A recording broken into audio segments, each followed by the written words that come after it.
जम्बूद्वीपे भरतखंडे आर्यावर्ते भारतवर्षे। जम्मू टॉक्स देखने वाले हमारे सभी दर्शकों का बहुत बहुत स्वागत, अभिनंदन। मैं हूं आपके साथ निधीश गोयल, करता हूं आप सभी का यथोचित अभिवादन। भारत एक बड़ा देश है, 135 करोड़ लोग यहाँ निवास करते हैं। लेकिन ऐसा नहीं है कि पहली बार करोड़ों लोग यहाँ निवास कर रहे हैं। हम लोग जब महाभारत की बात करते हैं और प्रोफेसर केडिया दीदी के साथ तो महाभारत की हमारी श्रृंखला चल रही है, जिसमें बहुत अच्छे तरीके से बताया जा रहा है कि किस तरीके से खांडव प्रस्थ की शिल्पकला थी, व्यवस्था थी, कैसे कैसे सेनापति थे। आगे प्रसंग में आएंगे, जब महाभारत के युद्ध की बात आएगी तो मालूम चलेगा हम लोग को कितने करोड़ लोग कहाँ कहाँ से लोग आकर के योद्धा महाभारत के युद्ध में सम्मिलित हुए थे। तो ये 135 करोड़, जिसका कई बार गाना गाया जाता है कि बहुत बड़ी जनसंख्या है, संभाले नहीं संभलेगी भारत में। भारत इतना छोटा देश नहीं है, भारत की भूमि भूमि इतनी गड़बड़ नहीं है कि 135 करोड़ लोगों को संभाल नहीं पाए, इससे दुगना संभाल लेगी। बात यह है कि जितना भूमि हमें संभालती है उतना हम भूमि को संभालते या नहीं संभालते। बात यह है कि विषय भारत में बहुत आएंगे और समस्या यही है कि जिस तरीके से हमारे यहाँ एक श्रृंखला हुई थी जिसमें काम संबंधी बातें की गई थी, काम और कार्य में जरा अंतर होता है। कार्य आजीविका पालन के लिए, आजीविका के लिए किया जाता है और काम मनुष्य जीवन के 4 पुरुषार्थों में से एक है। इसलिए काम और कार्य को जरा अलग करके देखना चाहिए। ठीक वैसे ही हमारे यहाँ विद्यालयों में जो विषय पढ़ाया जाता है ना, ये विषय तो सब्जेक्ट जिसका इंग्लिश करते हैं और हिंदी में विषय बोलते हैं, मुझे समझ नहीं आता कई बार कि हम विषय कैसे पढ़ सकते हैं।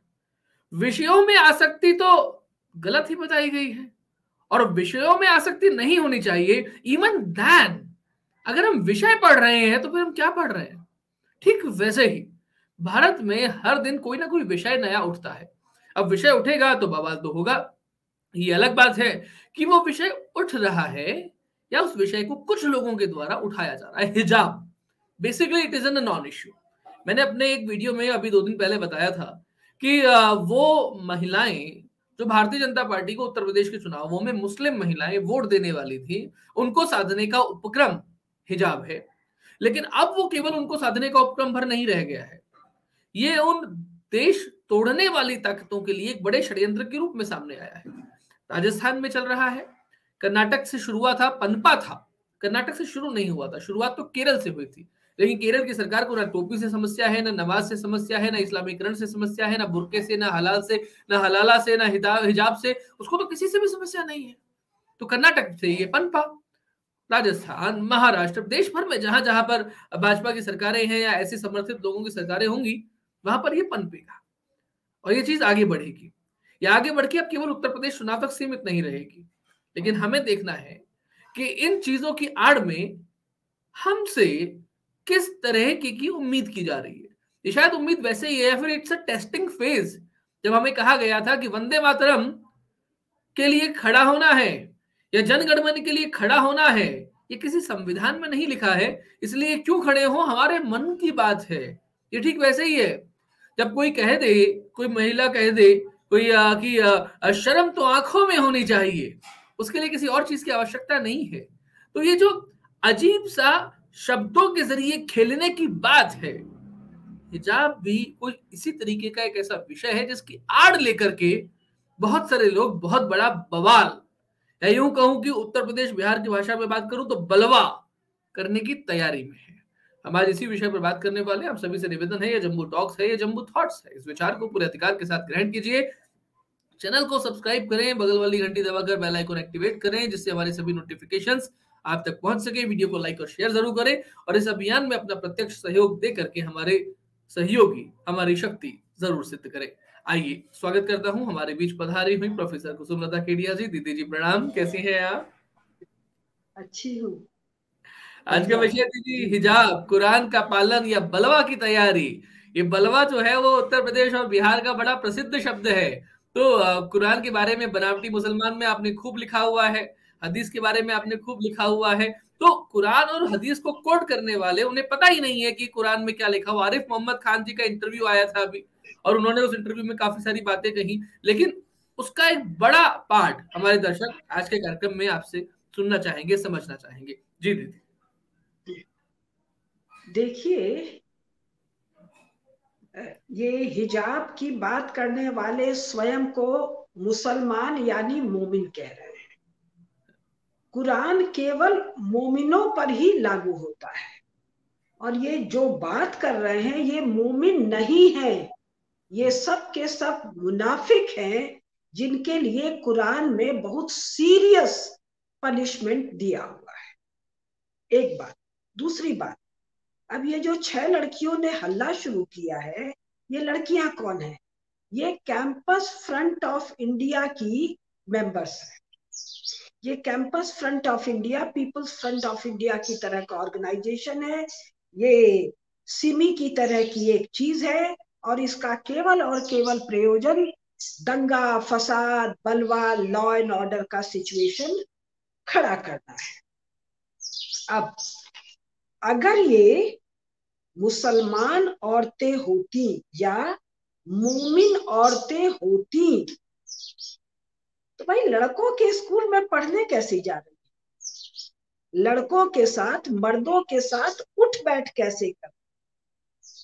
स्पष्ट हिदायत है कि औरत को घर की चारदीवारी में रहना है, और बाहर जाना है तो किसी पुरुष के साथ जाना है।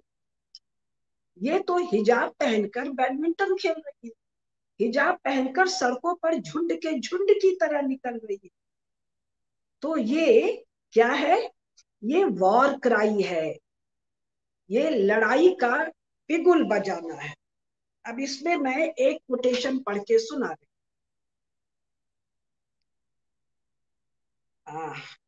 ब्रिटिश मुस्लिम पार्लियामेंट के फाउंडर प्रेसिडेंट थे मिस्टर डॉक्टर कलीम सिद्दीकी।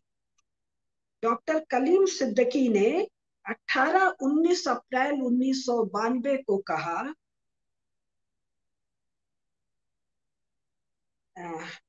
पर्दा के विषय में, it is a kind of political statement, a proclamation, a form of जिहाद, अ warfare.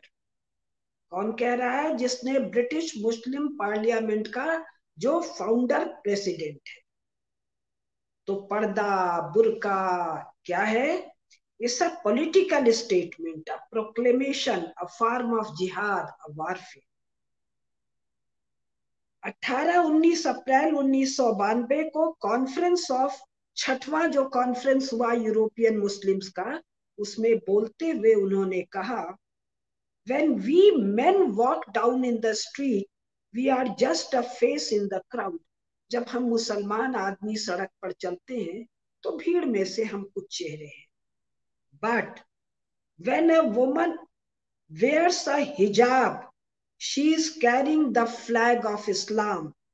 She is making a statement that this European civilization is unacceptable to us, that it is a disease, a pestilence on mankind. तो ये हिजाब जो है, ये दंगा फसाद खड़ा करने के लिए एक वार क्राई है। अब इसके विस्तार में हम चलते हैं। कुरान में ये मामला औरतों से जुड़ा हुआ है। तो जो कुरान में औरत शब्द आया है वो तो अरबी का शब्द है ना। औरत की स्पेलिंग लिखते हैं AURAT, औरत। और जो अरबी शब्द है वो अवारात, आवरात। औरत नहीं है, आवरात, AWRAT, अरेबिक शब्द है। इस शब्द का सीधे सीधे अर्थ है, बताना जरूरी है इसलिए बता रहे। डिक्शनरी में जाकर देखिए, इस शब्द का अवारात शब्द जो उर्दू में आके औरत हो गया है, इसका सीधे सीधे अर्थ है पुडेंडा, PUDENDA। मैंने कुछ सुना था, मुझे कुछ अंदाज था, लेकिन जब इस पर बोलने के लिए, मेरा अभ्यास है बिना तैयारी के मैं नहीं बोलती, थोड़ी गहराई में गई। पुडेंडा शब्द का अर्थ आप जाकर डिक्शनरी में देखिए, PUDENDA। ज्यादातर डिक्शनरी में ये शब्द ही नहीं मिलेगा, जहां मिलेगा वहां इसका अर्थ है जेनिटैलिया, जेनिटेलिया, वल्बा, और तीसरा शब्द वेजिना, हिंदी में योनि। स्त्री का जो जननांग है और जननांग से जुड़ा हुआ जो पूरा हिस्सा है, जननांग के ऊपर वाला भी जो हिस्सा है, ये सब है आवरात, उडेंडा, जेनिटैलिया। इसका प्रकारांतर से और भी अर्थ आता है डिफेक्टिवनेस, न्यूडिटी, हिडन। एक आध और डिक्शनरी में इसका अर्थ दिया है एक्सटर्नल जेनिटल्स। इस्लाम का सोर्स एकमात्र कोई है तो कुरान है। कुरान क्या है? वो सब जो उसका क्लेम है, जो कहा जाता है, जिससे दुनिया के माने 700 करोड़ लोग हैं, 7 अरब हैं, 6 अरब तो डिसएग्री करते हैं। उस 1 अरब जो कहा जाता है मुस्लिम है, जो कि 1 अरब नहीं है, मुश्किल से 70-80 करोड़ हैं या 60-65 करोड़ हैं, उनमें भी एक बड़ा सेक्शन डिसएग्री करता है। किस अर्थ में? हाँ, तो क्या डिसएग्री करता है? कुरान का ये माना जाता है कि कुरान का ये क्लेम है कि अल्लाह ताला ने पैगंबर रसूल के मार्फत कुछ बातें कही, वो बातें कुरान। ये कुरान जो है पैगंबर साहब के समय तक लिखा नहीं गया। उनके जाने के बाद लिखा गया। कब? जब उनके साथ वाले साथी लोग भी जा चुके थे। उनके साथ का कोई जब नहीं था, तब कुरान की आयतों को इकट्ठा करवाया गया था, तभी हदीस उसके बाद इकट्ठा करवाया गया था। और जो इकट्ठा हुआ था तरह तरह के लोगों के द्वारा, उसका एक मेजर सेक्शन जला के रख, एक छोटे सेक्शन का कलेक्शन हुआ, या कलेक्शन करने वालों ने माना कि यही वो ऑथेंटिक आयतें हैं जो अल्लाह ताला से पैगंबर साहब को। बस एक और एक केवल ऑथेंटिक सोर्स है, गिवन फ्रॉम द गॉड। इसमें कोई भी आप चेंज नहीं कर सकते, कोई मनमानी नहीं कर सकते हैं। आपको ये पूरा का पूरा लेना है अगर आप मोमिन हैं। संक्षेप में कहें, अगर आप बिलीवर हैं, जिसको कि भारत में मुसलमान कहा जाता है या मुस्लिम कहा जाता है, पूरा का पूरा लेना, आधा अधूरा नहीं। तो ये जो औरत है, ये जो औरत है,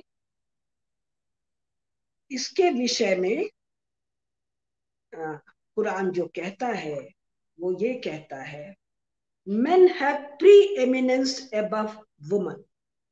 अब इसका नंबर वंबर कोट करना, कुरान 4.34 सूरा वूरा क्या है ये सब लोग जानते हैं, सुनने वाले जानते हैं।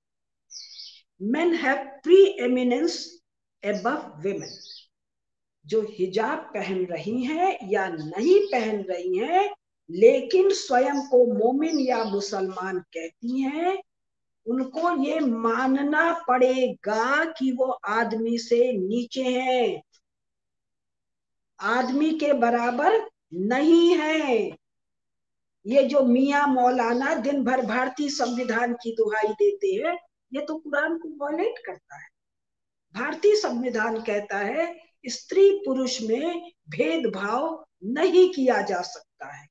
स्त्री और पुरुष में जेंडर के आधार पर समानता है, उनको अवसरों की, वेतन की, दुनिया भर की चीजों की समानता होगी। कुरान कहता है कतई नहीं, औरत आदमी के नीचे है। तो तुम लोग क्या दिन भर कुरान कॉन्स्टिट्यूशन की दुहाई देते हो?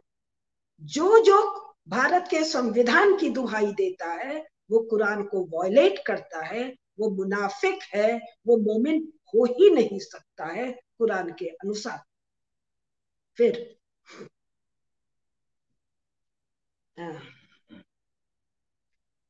Orthodox commentaries on this verse explain that men have superior understanding and strength and other privileges of the male sex. अब इनका एक महत्वपूर्ण व्यक्ति है अल गजाली।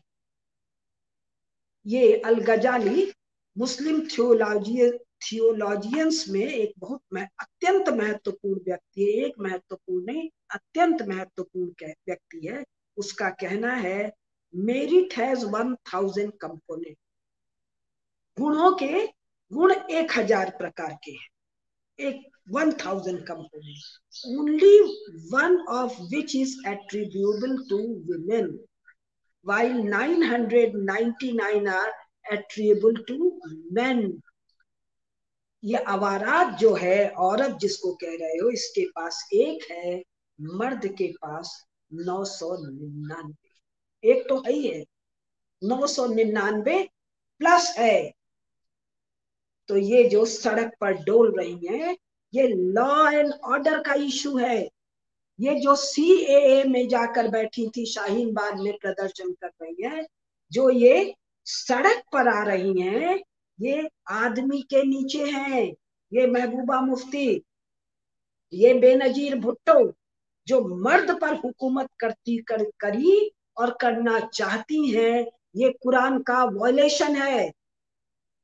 कुरान के अनुसार मोमिन औरत मोमिन मर्द पर रूल नहीं कर सकती है, केवल उसके अधीन रह सकती। नो इक्वालिटी, वुमन नहीं, इसमें देखिए वुमन, स्त्री, औरत, ये 3 डेफिनेशनल शब्द हैं। ये जो अवारात है, ये अवारात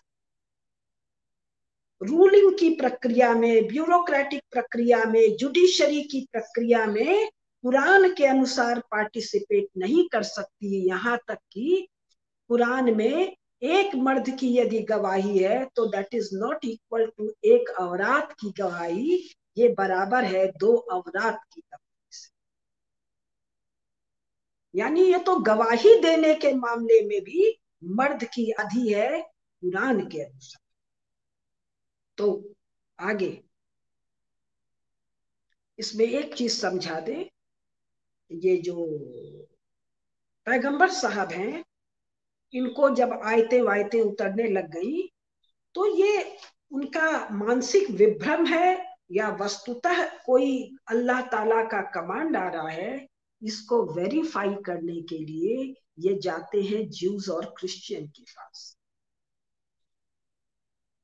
बाइबल का, ओल्ड टेस्टामेंट, न्यू टेस्टामेंट और कुरान का मेन लॉजिक, मेन लाइन एक है। इसकी काफी डिटेल है जिस पर हम केवल औरत के संबंध में बात कर रहे हैं। वहां वो वीमेन है, मेन नहीं है, आफ्टर थॉट है, अपेंडेज है। यहाँ पर तो वो साहब केवल जेनिटल है, केवल योनि है। आगे विस्तार से दे रहे। For Eve's disobedience and the moral depravity of her kind, God has punished women, he says, in 18 different ways.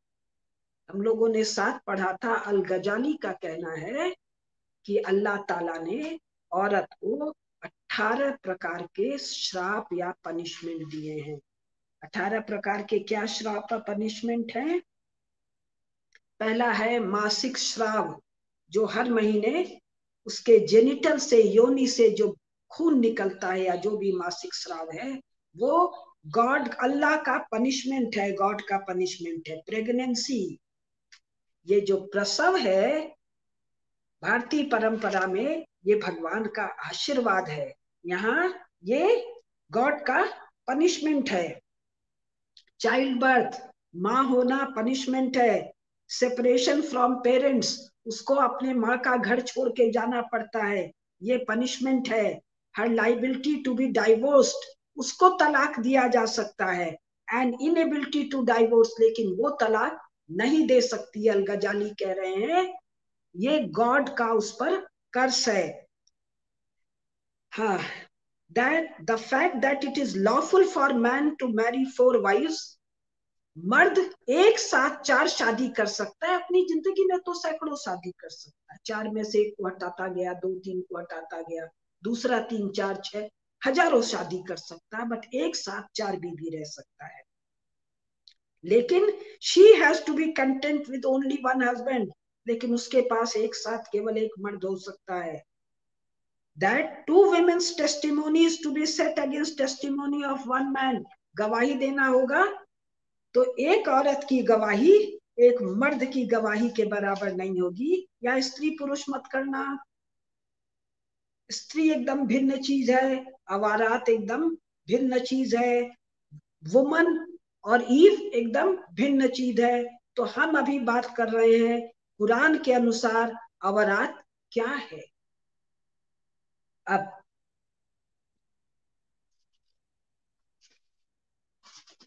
थोड़ा और समझिए, ये जो अवरात है, इसकी जब शादी होती है इस औरत की, तो इसको एक मेहर दिया जाता है। ये मेहर क्यों दिया जाता है? इसका जो औरातपन है, जो इसका जननांग है, इसके इस्तेमाल के बदले में मर्द उसको मेहर देता है। ये डाउरी नहीं है, ये दहेज नहीं है। माता पिता अपनी बेटी को भिन्न भिन्न प्रकार के उपहार देके, केवल माता पिता नहीं, संपूर्ण संपूर्ण उसके रिश्तेदार, नातेदार, अड़ोसी पड़ोसी कन्या को लक्ष्मी की तरह, विष्णु और कन्या लक्ष्मी है, वर विष्णु है, इन दोनों को उपहारों के साथ विवाह देते। यहाँ क्या है? यहाँ जो मेहर है शादी के वक्त मर्द देता है औरत को, वो किराया देता है, उजूरत देता है। किसका? उसके जेनिटल का उपयोग करेगा, उसकी योनि के उपयोग के लिए। राम स्वरूप जी लिखते हैं, it's too naked, it's too shameful. मैंने कभी इसीलिए सब पर बोलने की हिम्मत ही नहीं की, लेकिन अब उम्र इतनी ज्यादा हो गई है, मुझे लगा ये बहुत कम लोग इन विषयों को इस प्रकार से समझ पाएंगे और खोल के बोल पाएंगे। और भारतीय पुरुष तो मुझे नहीं लगता है बोल पाएंगे। तो मैंने तय किया कि इन बातों को समझा के कहना है। तो ये जो सड़क पर घूम रही हैं, इनके जननांग का किराया मर्द देगा, और विवाह के बाद अगर मैरिज कंज्यूमेट नहीं हुई है, अब कंज्यूमेट शब्द अंग्रेजी का है, अगर मैन ने वुमन को कंज्यूम नहीं किया है, कंज्यूमेशन, कंज्यूम करना क्या है? if he has not utilized and used the vagina of the woman, यहाँ औरत का औरतपन अगर मर्द ने इस्तेमाल नहीं किया है, उसका आनंद नहीं लिया है, तो उस औरत को वो मेहर आधा दिया जाए या नहीं दिया जाए।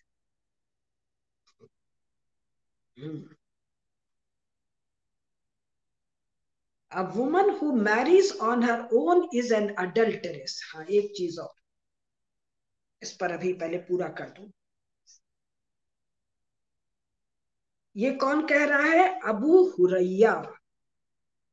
ये जो औरत है, ये अपने मन से अगर विवाह करती है तो ये व्यभिचारिणी है।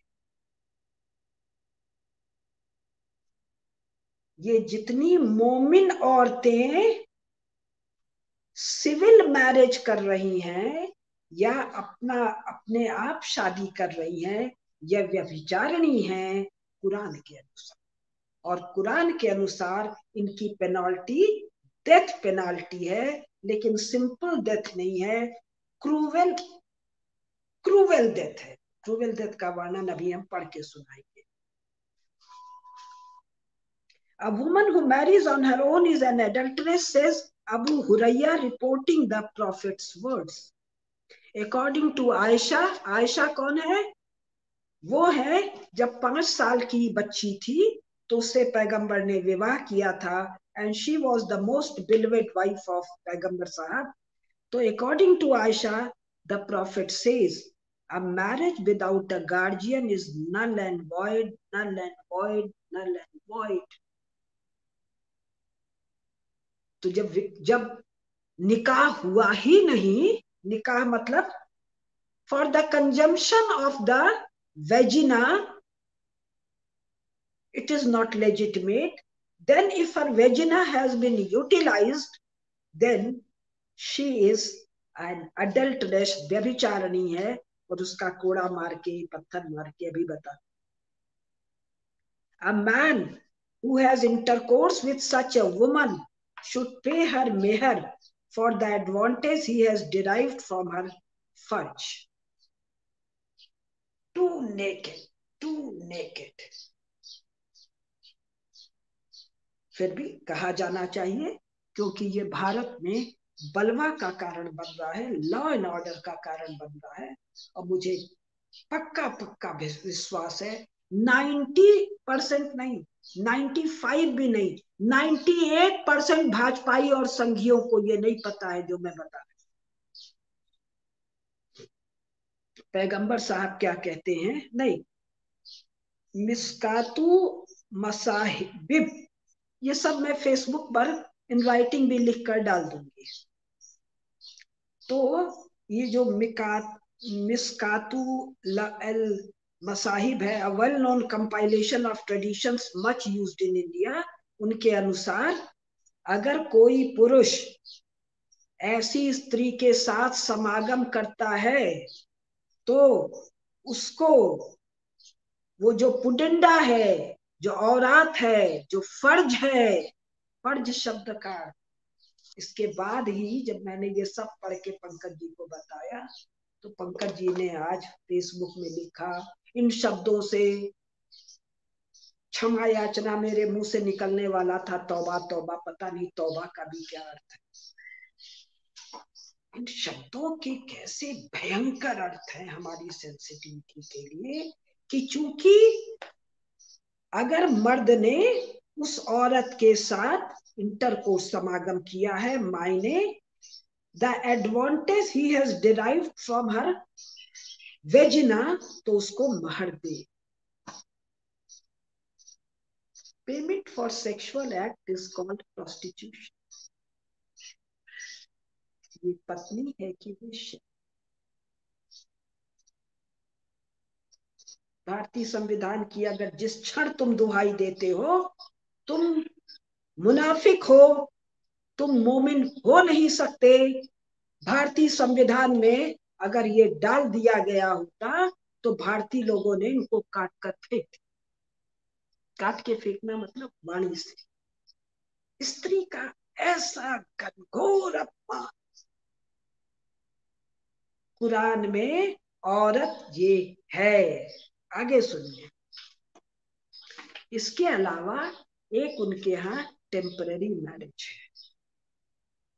टेम्पररी मैरिज क्या है? I will take the use of you for such a time for so much.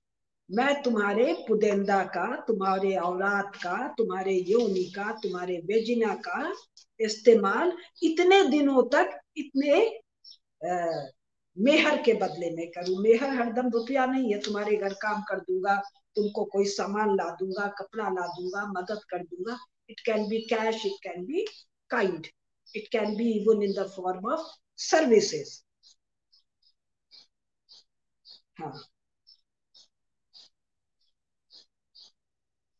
ये कह रहा है. One Jabir B Abdullah reports, we contracted temporary marriage giving a handful of dates of dower during the lifetime of Allah's messenger and during the time of Abu Bakr.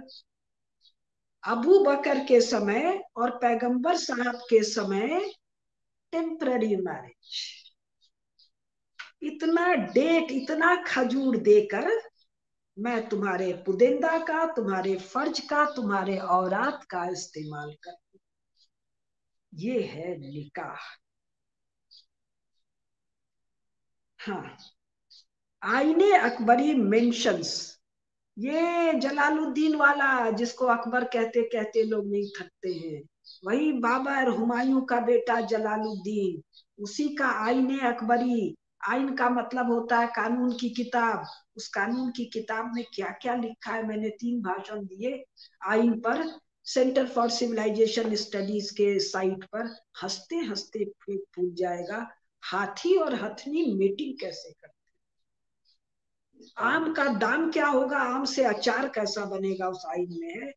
तो आईने Akbari mentions this form of marriage and the emperors divine's declared it legal under certain condition. Jalaluddin Akbar, ये अकबर है कि जलील है भाई, इसको उमर नाम के वो जो भी खलीफा था, तीसरा या चौथा, उसने बैन कर, कमाल। पैगंबर साहब ने पास कर दिया, अबू बकर ने पास कर दिया, उमर ने बंद कर दिया, और ये जलालुद्दीन ने चालू कर दिया। ये भाई कुरान है कि मजाक है जी तुम लोगों की? चालू कर दिया, बंद कर दिया, जो मन में आया। क्या टेम्पररी मैरिज, एक इनका और मैरिज है, हलाला मैरिज। एक मर्द ने एक औरत को तलाक, और जितने दिन उसके पुदेंदा का इस्तेमाल किया, उसका मेहर उसको वापस। अब फिर कहा कि साहब गलती से हो गया या हो गया, लेकिन I again want to live. औरत, औरत कहती है कि ठीक है जी तुम्हारे पास आ, तो कैसे आएंगे? You go to another man, और another man will do nikah with you, तुमसे निकाह करेगा, तुम्हारे पुदिंदा का इस्तेमाल करेगा फर्ज के बदले में। फर्ज क्या है? सेम पुडिंदा, सेम वेजिना, उसका इस्तेमाल करेगा, उसका पैसा देगा, फिर तुमको खाली करेगा, फिर तुम चले। ये जो दौड़ रही है सड़कों पर, ये हलाला मैरिज वाली भारतीय संविधान की खबरदार जो तुमने दुहाई दुहाई दी, अगर तुमको पैगंबर साहब पर एक नए पैसे का ईमान है, अगर तुमको इस्लाम पर एक पैसे का ईमान है, तो तुम कॉन्स्टिट्यूशन की दुहाई नहीं कर सकते हो। कॉन्स्टिट्यूशन में किसी स्त्री को ऐसे करने के लिए मजबूर करना पनिशेबल ऑफेंस है इंडियन और दुनिया भर में ऑफेंस। अब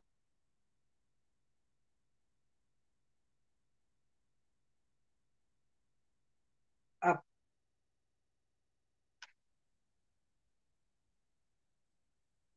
आजकल एक मामला चल रहा है मैरिटल रेप का, बहस चल, कोर्ट में बहस चल रही है, शायद संसद में। कुरान क्या कहता?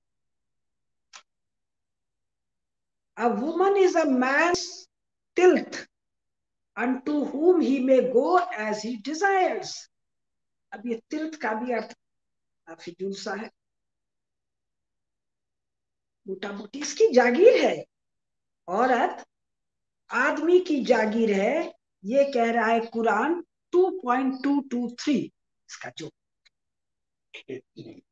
खेती है, औरतें मर्द की खेती है, पंकज जी बता रहे हैं मुझे, और उसकी जब इच्छा होगी तब वो जाएगा उसको देनदार। Such naked, shameless description. You have to abide by it if you are a mu'min. तुमको अगर ये नहीं समझ में आता है तो तुम मुनाफिक हो। तुम मैरिटल रेप की बात कर, सुप्रीम कोर्ट कहता है कि मस्जिद है कि नहीं है, हम कुरान कंसल्ट करेंगे। 3 तलाक है कि नहीं है, हम कुरान कंसल्ट करेंगे। सुप्रीम कोर्ट मैरिटल रेप के लिए कुरान नहीं कंसल्ट करेगा। She cannot refuse cohabitation except on such grounds as menstruation or sickness. बीमारी और मासिक स्राव के समय ही वो मना कर सकती है। अगर वो पुरुष हिंसक है, उसको नोचता काटता है, नहीं मना कर सकती है। वो पुरुष शराबी है, कबाबी है, नहीं मना कर सकती है। स्त्री की इच्छा है तो नहीं मना कर सकती है। तो ये मैरिटल रेप का प्रावधान अलग अलग करोगे? तुम्हारे लिए स्त्री भी दो है क्या, सुप्रीम कोर्ट वालों और हाई कोर्ट वालों और संसद वालों? एक मुस्लिम स्त्री है, मोमिन स्त्री है, और एक हिंदू स्त्री है। स्त्री में भी फर्क है मजहब के नाम पर। वन स्त्री can be raped and violated bye her husband, दूसरे को प्रोटेक्शन तुम देने जा रहे हो। अब आगे सुनिए, ये जो हिजाब का मामला है। अब आइए, अब ये कहता है, ये स्त्री के लिए पर्दा क्यों जरूरी है। अब ये कहता है जिना, द अरेबिक वर्ड जिना usually translated as whoredom, जिना का अर्थ वेश्यावृत्ति, includes both fornication and adultery, दोनों इसमें शामिल। अगर एक मुसलमान, एक मोमिन एक गैर मोमिन से विवाह करता है तो जो संतान है वो नाजायज है और हरामी, वो जिना की संतान। सबसे पहले ये इंडियन टेलीविजन पर एक चला था ना, कौन का फतवा, फतह का फतवा, क्या नाम है उसका, फतह, तारिक फतह, तारिक फतह का फतवा चला था। तो एक मौलाना ने खड़े होके कहा, पता नहीं तारिक फतेह की वाइफ नॉन मुस्लिम है कौन है, कि तेरी बेटियां जिना की है। बहुत जोर तारिक फतह बिगड़ गए खड़े। ये जो सलीम है,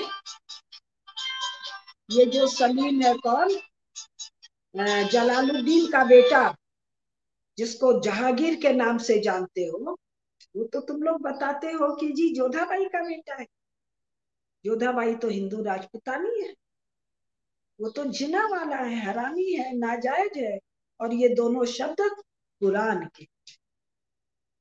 तो कुरान ऐसी औरत के लिए, अभी बहुत समय है तो ऐसे और आए, ऐसी औरत के लिए विधान करता है कि तू अपना जननांग छिपा कर।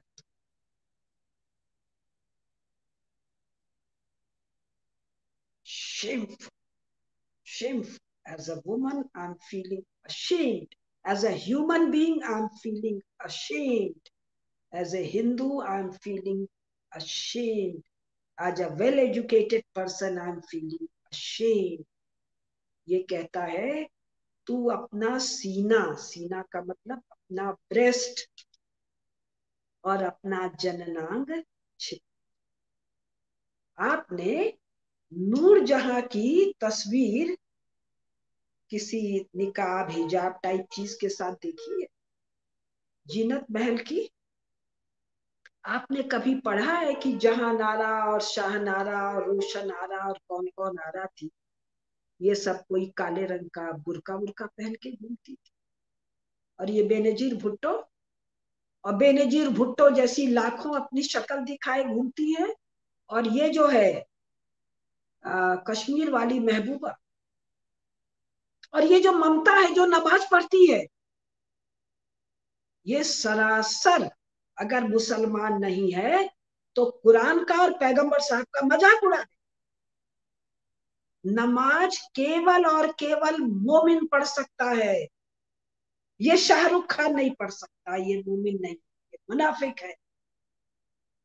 क्यों मुनाफिक है? ये कैमरे के सामने एक्टिंग, ये काफिरों की तरह हिंदू देवी देवताओं का गाना गाता है, नाचता है। ये सलमान खान नमाज नहीं पढ़ सकता है, ये आमिर खान नमाज नहीं पढ़ सकता है। ये आमिर खान हिंदू लड़की से ब्याह करता है, जिना करता है, इसको जिना का शायद पत्थर से मार देना चाहिए, ये नमाज नहीं अदा कर सकते, ये मस्जिद में नहीं जा सकते। ये जो शहनाई वाले बिस्मिल्लाह खान, ये सरोद वाले अमजद अली खान, एनी नंबर, कुरान में सख्त मनाही है नाच और गान। ये कौन है? कुरान के अनुसार ये मुनाफिक है। तो मैं 68 साल की हूँ, मैं मुसलमान औरतों को खुलेआम, किसी का चेहरा दिख रहा है, किसी का देह दिख रहा है, मधुबाला और वो नरगिस और Jaddan by, and you go on, Shabana Azmi और इसकी माँ, इन सबों को पत्थर से मारा जाना चाहिए कुरान। तो कुरान तो केवल इतना कहता है। And how many variety do we see? एक सर ढकती है, जो वेजिना के चारों तरफ बाल होता है, तो इन्होंने मान लिया ये वेजिना है और ये बाल, तो बाल को कवर कर। किसी ने माना बाल के साथ कान और गला भी कवर। ये जो यूसुफ यूसुफ हलाला मलाला कौन है? ये अफगानिस्तान, ये हर समय मुंह खोल के घूम रही है। कुरान के अनुसार इसने बाल खोल रखा है और सीना ढका। लेकिन अभी कुछ दिन पहले तक या अभी भी हजारों हजारों लाखों लाखों मुनाफिकों की बेटियां या मुमिनों की बेटियां स्कर्ट ब्लाउज पहनती, जींस पैंट पहनती हैं, वो सीना भी नहीं ढकती, ये भी नहीं ढकती। और ढकती कहाँ है? इतना पग डालती है, बाकी बाल दिखते रहे। और वेजिना खोल के घूमने वाला तो न्यूडिटी एक्ट में ऐसे ही बंद हो जाए। वेजिना खोल के तो घूमने का परमिशन यूरोप के किसी एक आध जगह हो। और ये जो जिसने शादी किया है इससे, शेफ, ये जो नवाब पटौती का बेटा है, शर्मिला टैगोर का बेटा है। शर्मिला टैगोर अगर मुसलमान नहीं हुई है तो ये हरामी है, नाजायज है। और ये जो कपूर जिसने शादी की है, ये मुंह खोले भी घूम रही है और सीना भी नहीं ढकती है, वॉयलेशन ऑफ कुरान। और ये जो खुद को पूरा ढक ले रही है, ये तो वॉर डिक्लेरेशन है। पूरे ढके हुए में आतंकवादी है, औरत है, हिंदू है कि मुसलमान है, आंख पर चश्मा भी लगा लो, नक्सली है,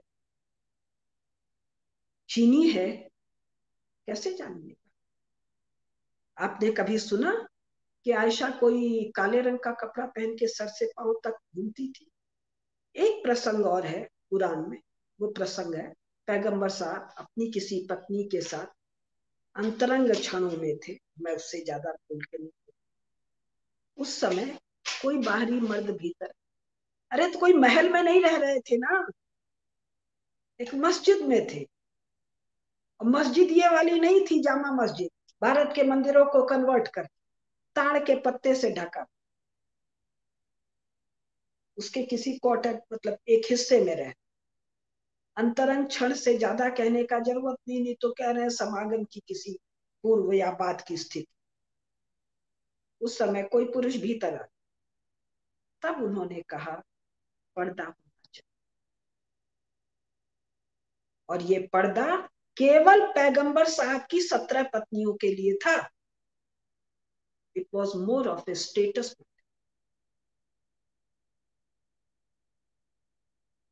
शेष के लिए नहीं। रजिया सुल्ताना को आप लोग फिल्म में जो देखते हैं, नकाब पहनी हुई देख।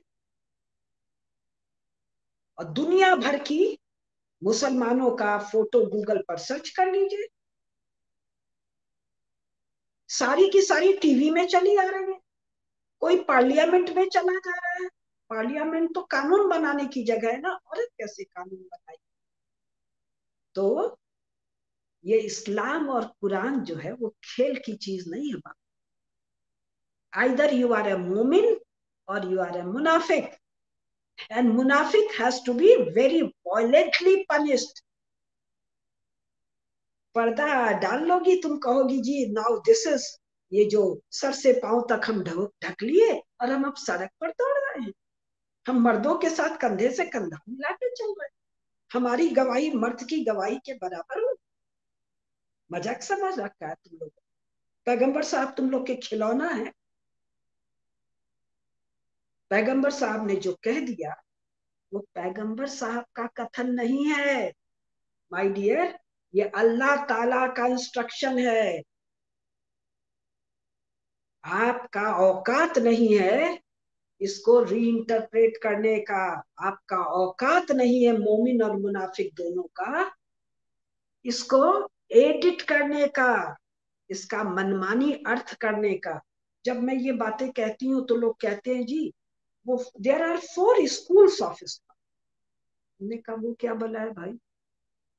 फिर पढ़ा, भला सब पता है वे ऑफ कन्वर्सेशन। एक विषय पर, किसी भी विषय, 4 स्कूल की 4 राय है भाई, उसमें या तो एक सही होगा, 3 तो निश्चित गलत है, एक ही सही होगा या हो सकता है 4। कुरान पर आप 4 राय कैसे दे सकते हैं जी? ये 1935 का एक्ट, जो अंग्रेजों का, वो कौन बताया था मैंने, कौन सेक्रेटरी बैठ के लिखा था, बेनेगल नरसिंह राव।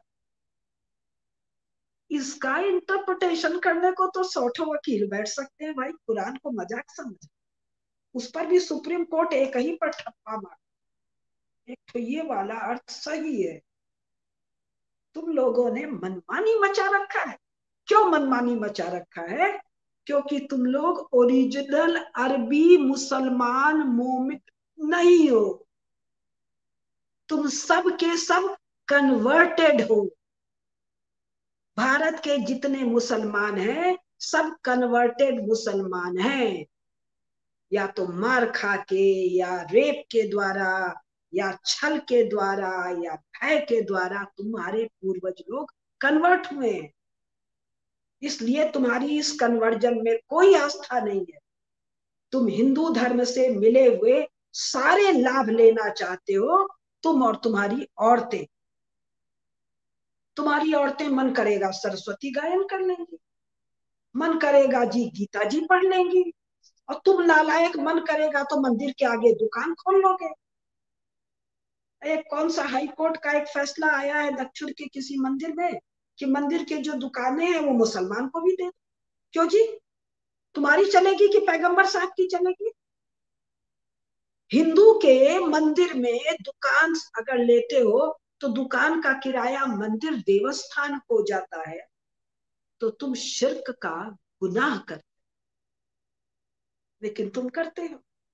तुमको तो इस्लामिक बैंक भी चाहिए, तुमको तो वो इंटॉक्सिकेंट्स की खेती भी करनी है, अफीम की खेती भी करनी है, ऐसी की तैसी तुम्हारी तरफ से इस्लाम।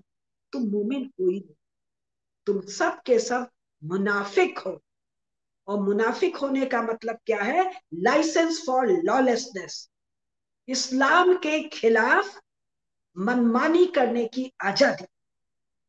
और ये आजादी इस्लाम में भी पनिशेबल है, कॉन्स्टिट्यूशन में भी पनिशेबल। इंडियन कॉन्स्टिट्यूशन ये नहीं कहता है कि आपने स्वेच्छा से जो मजहब, रिलीजन या धर्म को स्वीकार किया है उसके साथ बेअदबी करें, बदसलूकी करें। तो मैडम लोगों, आप लोग मुनाफिक हो, इंडियन कन्वर्ट्स हो, इस्लाम के साथ बदतमीजी कर रही हो। ना तुम मर्द के साथ कंधा मिला सकती हो, ना तुम मर्द के साथ बराबरी कर सकती हो, ना मर्द के स्पेस में तुम आ सकती हो। तुमको मोमिन की तरह रहना है। तुम्हारा सद्दाम हुसैन तो अपनी मूर्ति बनवा लेता है, ये तो हदूद गुनाह है ना, क्राइम अगेंस्ट अल्लाह है। तुम्हारा ओसामा बिन लादेन अपनी फोटो छपवाते, यहाँ के सारे मियाँ अपनी फोटो छपवाते, आधार कार्ड बनाते, वोटर कार्ड बनाते। हदूद क्राइम। तुम फोटो नहीं खिंचा सकते हो, लेकिन तुम वोटिंग राइट के लिए फोटो खिंचा के वोटर बन जाते। अल्लाह ताला, कुरान, पैगंबर साहब सब कोने में, पौधे में। पंकज जी का मध्य प्रदेश में एक शब्द इसका क्या है? तो ये जो हिजाब का मामला चढ़ा रहे हो, ये पूरा का पूरा लॉलेसनेस का मामला है। ये पूरा का पूरा ये जो SFI है, student federation of India, communist लोग, मोमिन और मुसलमान भला कभी कम्युनिस्ट हो सकता है? एथीस्ट हो सकता है?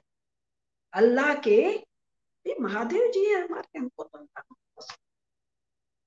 हमारे महादेव जी है, भोले बाबा भंडारी। ये कोई इन्वेंट थोड़ी किया था पैगंबर साहब। काबा में तो थे ना अल्लाह, अल्लाह साहब, अल्लाह ताला साहब, जिनका मंदिर विक्रमादित्य ने बनवाया था। हमको उनकी पूजा बड़ी पसंद है। अब मुझे नहीं पता अल्लाह ताला ने भेजा था कि नहीं भेजा।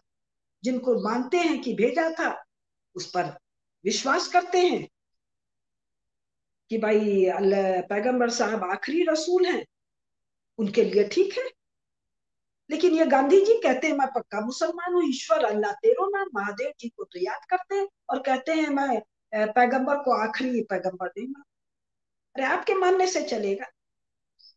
तो साहब, कुरान और इस्लाम मनमानी की चीज नहीं है, खेल की चीज नहीं है कि साहब मेरा बुध ग्रह या शनि ग्रह गड़बड़ है तो या तो रत्न पहन लो, या दान कर दो, या व्रत कर लो, या जाप कर लो, या चारों कर लो, या दो कर लो। यू आर ए औरत, you have to cover your सीना, you have to cover your pudenda. उसमें तो खैर कोई खास मामला नहीं है। और ये सड़क पर नहीं, मनमानी कोई भी कपड़ा नहीं, कोई मुंह खोल लेगी, कोई सर खोल लेगी, कोई देह खोल लेगी, कोई आधे बिकनी में चल देगी, और सब मोमिन है जी। और सबको मस्जिद में घुसने की मनाही है। सब कोई सड़क पर नमाज कर लेगा, कोई कहीं कर लेगा और कहेगा जी हमको मस्जिद चाहिए। नहीं जी, कुरान में डूज एंड डोंट साफ साफ लिखा है। सो इंडियन स्टेट को बहुत सख्ती से इस लॉलेसनेस को, इस वॉर क्राई को, हिंदुओं के, और हिंदू जैन सिख अपने यहाँ तो बहुत सारे लोग, इनके खिलाफ किसी भी इस गुंडागर्दी को सख्ती से रोकने का जरूरत है। नमस्कार। बस अपना सीना और पुडेंडा ढकना है, मनमानी नहीं। तुम लोग चेहरा ढक ढक के और पूरा देह ढक ढक के जगह जगह ब्लास्ट करोगे। मेरे घर कोई आ जाए तो बिना आधार कार्ड देखे हम घर में नहीं आने देते। और तुम लोग पूरा ढक के आओगे, तुमको छुओगे तो मारेंगे, मार खाएंगे लोग। कितने कितने देश कानून बनाए, जब पैगंबर साहब ने मुंह ढकने को नहीं कहा, जब नूरजहां ने मुंह नहीं ढका, जब महबूबा मुफ्ती मुंह नहीं ढकती है, तो तुम तो मुंह ढक रहे हो किसी अल्टीरियर मतलब से। पाकिस्तान तो बना था इस्लाम के नाम पर ना, मजहब के नाम पर। किसने मुंह ढका था? नहीं नहीं, तुम लोग निकल आई हो मुंह ढक के, लॉ एंड ऑर्डर सिचुएशन खराब करना और टेरर क्रिएट करना। हिजाब पहन के वो करके चाहे जो जो करके निकल जाए, कौन पकड़ पाएगा? उसके अंदर बम है, उसके अंदर कोई वो क्या कहते हैं जासूसी उपकरण है, उसके अंदर कोई केमिकल है, उसके अंदर छुरा है। क्या है भाई तुम्हारे देह के अंदर?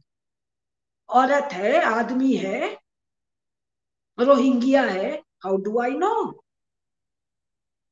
The face has to be seen. पालन करो भाई अपना, पुडेंडा अपना सीना ढक के रहो। कौन मना कर रहा है? खुला सीना घूम रही हो तुम लोग, ढको उसको, लेकिन केवल उतना जितना पैगंबर साहब ने कुरान में कहा है। और अपनी औकात को, अपने औरातपन को जानकर, your vagina is used and for that you are paid. नमस्कार।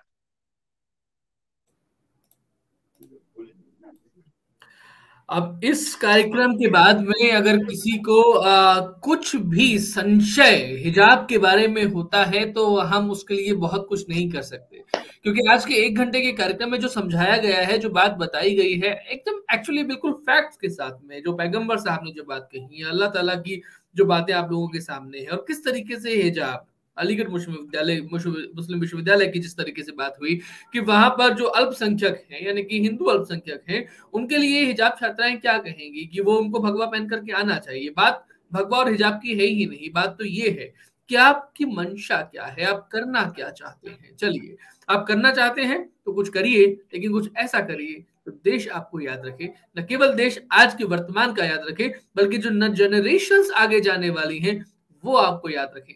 दुर्योधन की तरीके से नहीं, बल्कि अर्जुन की तरीके से याद रखें। और हाँ, अगर दुर्योधन की तरह से भी याद रखना चाहते हैं तो दुर्योधन का द भी बन के देख लीजिए। दुर्योधन बनने के लिए भी बहुत काम करना पड़ेगा। उन्होंने कर्म किया था, चाहे दुष्कर्म किया था, लेकिन अकर्म नहीं किया था। यहाँ पर जो काम कर रहे हैं वो तो अकर्म की जैसी है। खैर, बातें बहुत सारी हैं, और भी बातें हो सकती हैं। अब अगले कार्यक्रम में जब आएंगे तो कुछ और बातें भी आपके साथ में करेंगे। अभी के लिए इतना ही। अगर आपके कुछ प्रश्न हो तो कमेंट बॉक्स में लिख करके जरूर भेजिएगा। उन प्रश्नों में से जिन भी प्रश्नों के उत्तर के लिए दीदी जी आपको बताएंगी, वो उत्तर आपको मिलेंगे। तो अभी के लिए इतना ही। आप सभी दर्शकों का बहुत धन्यवाद देता हूँ। दीदी जी, आपको बहुत प्रणाम करता हूँ। नमस्कार। जय हिंद, जय भारत।